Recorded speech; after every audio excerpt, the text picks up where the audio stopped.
Hello everyone, welcome back to my channel. I'm Naneshwari Bhosle, and today we continue our series on cybersecurity essentials. Diving into our next topic, that is hash functions and digital signatures. Let us begin. Authentication requirements are: first, disclosure; second, traffic analysis; third, masquerade; fourth, content modification; fifth, sequence modification; sixth, time modification; seven, source reputation; eight, destination reputation. So, confidentiality, message authentication, and digital signature are the topics that we are going to see. First is authentication functions. Message authentication is a procedure to verify that received messages come from the alleged source and have not altered. Two levels of authentication are being produced. That is low level, where function that produce an authenticator value to be used to authenticate the message. Second is high level, where receiver to verify the authenticity of a message is being done. Then message encryption. Then third, message authentication code, that is MAC MAC. And last one is hash function. So let us see message encryption, where ciphertext gives authenticator. The ciphertext of the entire message serves at its authenticator, authentication or confidentiality. Message authentication code, that is MAC, where a message and a secret key that produces a fixed length value that serves as an authenticator. C bracket MK gives fixed length code, that is MAC authenticator. And lastly, hash functions, a function that maps a message of any length into a fixed length hash value. So, H bracket M fixed length hash code authenticator. So this diagram of message encryption, where source and destination is been there.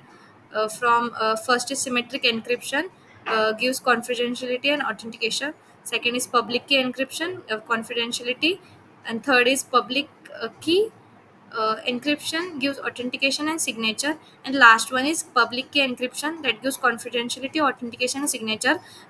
These are its specific diagrams as shows in the figure. So next is message authentication code.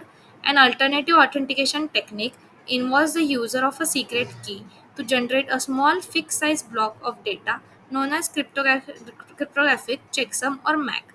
So here is the message authentication code, where first is message authentication, second is message authentication and confidentiality using authentication tied to plain text, and the last one is message authentication and confidentiality authentication tied to ciphertext. These are specific figures shown where source A travels to destination B. So next one is hash function. So the next topic is digital signature. So encryption, message authentication, and digital signals are the tools of modern cryptography. A signature is a technique for non-repudiated based on the public key cryptography. The creator of a message can attach a code, the signature, which guarantees the source and integrity of the message. Properties of signatures are similar to handwritten signatures.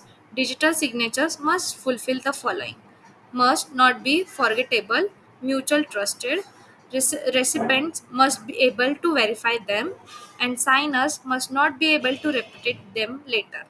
In addition, digital signatures cannot be constant and must be function of entire document it signs. So types of signatures are direct digital signature. It involves only the communicating parties. Assume that receiver knows public key of the sender. Signature may be formed by encrypting entire message with sender's private key, or signature may be formed by encrypting hash code of message with sender's private key.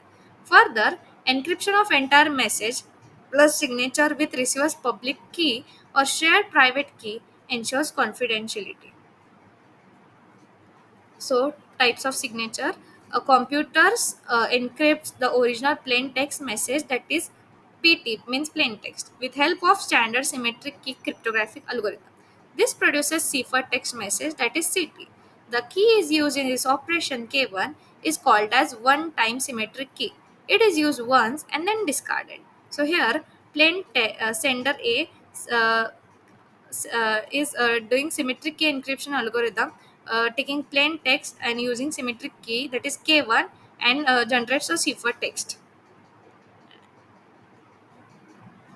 Second, in this case, the one-time symmetric key K1 can send to server so that server can encrypt the ciphertext to plain text. Issue with key exchange is solution. So now take the one-time symmetric key of step 1, that is K1, and encrypt K1 with B's public key, that is K2.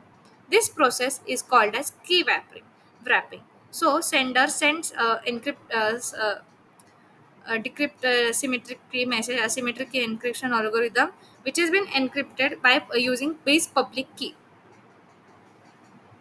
Third, uh, now put the ciphertext CT1 and the encrypted symmetric key together inside a digital envelope. Sender A now send a digital envelope CT K1 encrypted with B's PK K2 to be now using NW.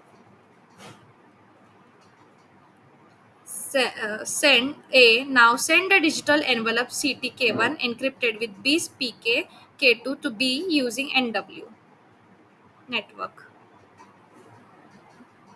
B receives and opens the digital envelope.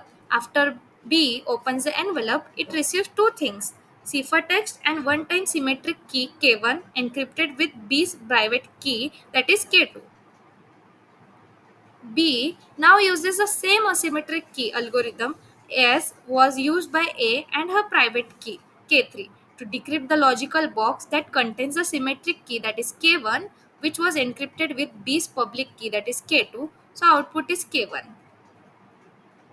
Finally, B applies the same symmetric key algorithm as used by A and the symmetric key K1 to decrypt the following ciphertext. So the digital signature journal scheme in the context of asymmetric key cryptography.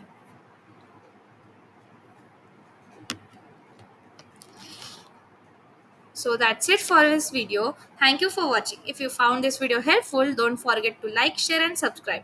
Drop your questions or topic requests in the comments below and stay tuned for the next video on our cybersecurity series.